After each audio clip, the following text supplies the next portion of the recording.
Hello everyone, welcome to GBR College video lecture series. In this video, I am going to discuss the International Accounting Standard 38, that is Intangible Assets for MCOM second semester students. Let us discuss the introduction about this standard. CIAS 38 Intangible was published in 1998 and was revised in 2008.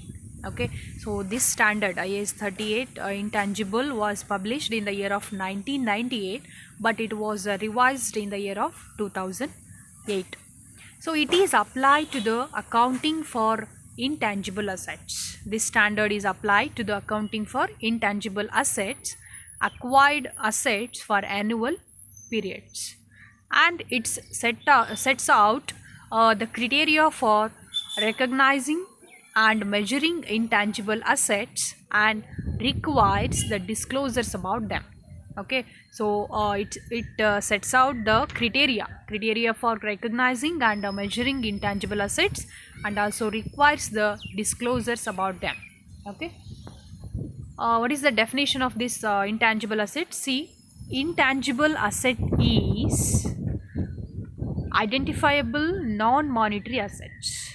Okay, identifiable non-monetary assets without physical substance and held for use in production or supply of goods or services. Okay, intangible asset is identifiable non-monetary asset without physical substance, and this is held for use in production or supply of goods or services.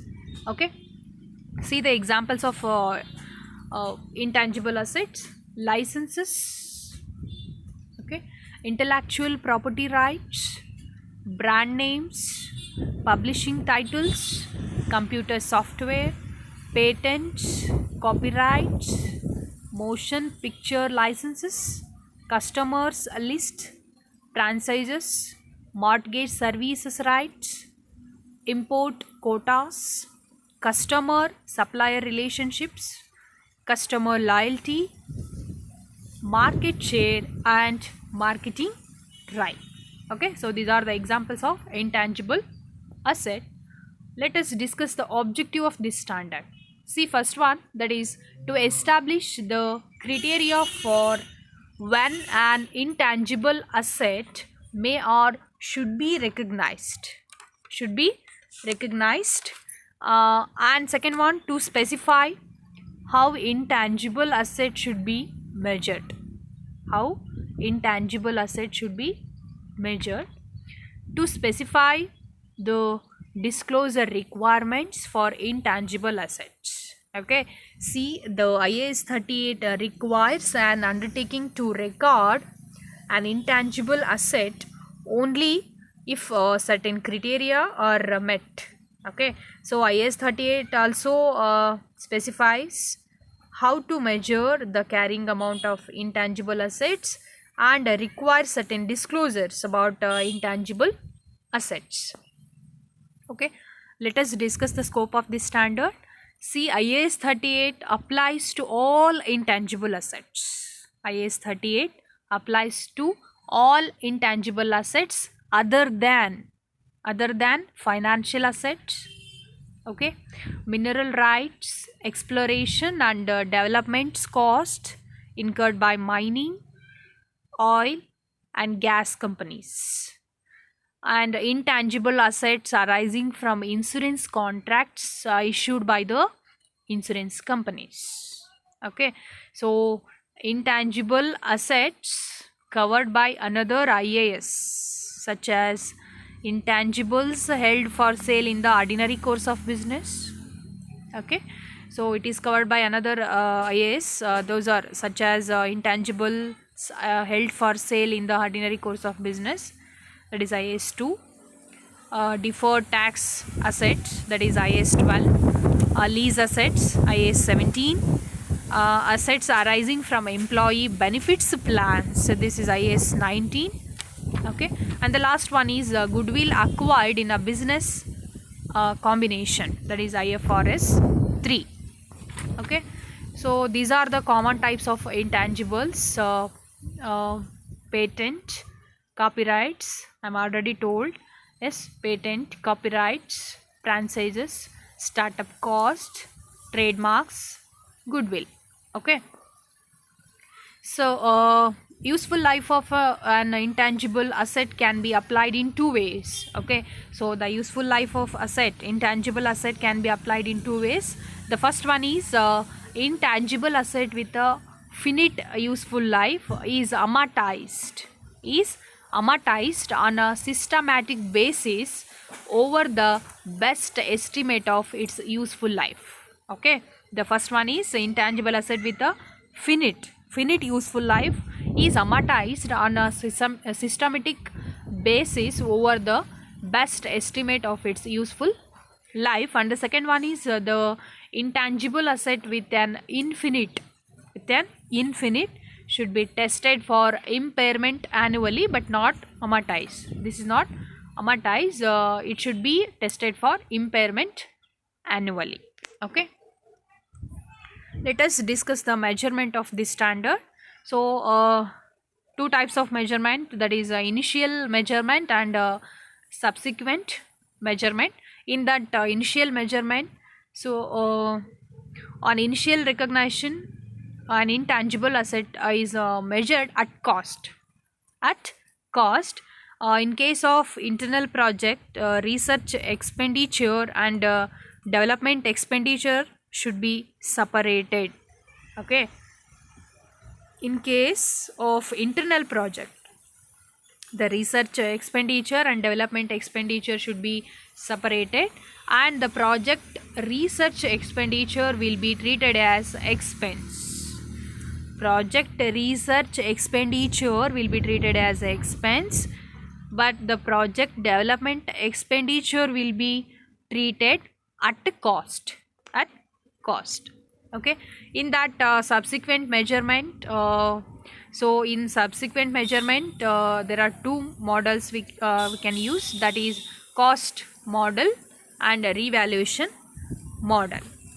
Okay, so in the cost model, after initial recognition, an intangible asset should be carried at its cost less any accumulated amortization and impairment losses. Okay, so in the cost model, the cost treatment after initial recognition, an intangible asset should be carried at its cost less any accumulated amortization and impairment loss.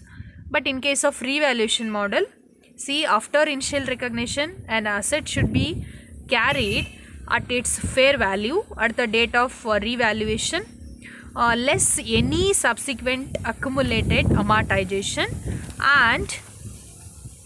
and accumulated impairment losses. Okay, so revaluations should be made with sufficient regularity so that the carrying amount does not differ materially from the fair value.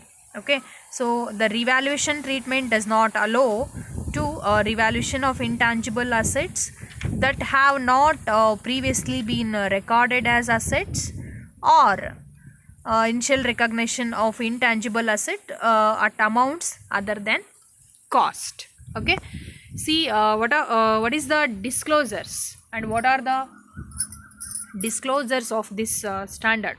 Okay, see, for each class of intangible assets, it must be disclosed. The first one is useful life or amortization rate or amortization method. Okay, useful life or amortization rate or amortization method, and gross carrying amount, accumulated amortization and impairment losses. Okay, and line terms in the income statement in which amortization is included. Okay, so next one, basis for determining that an intangible as an indefinite life, description and carrying amount of individually material intangible assets.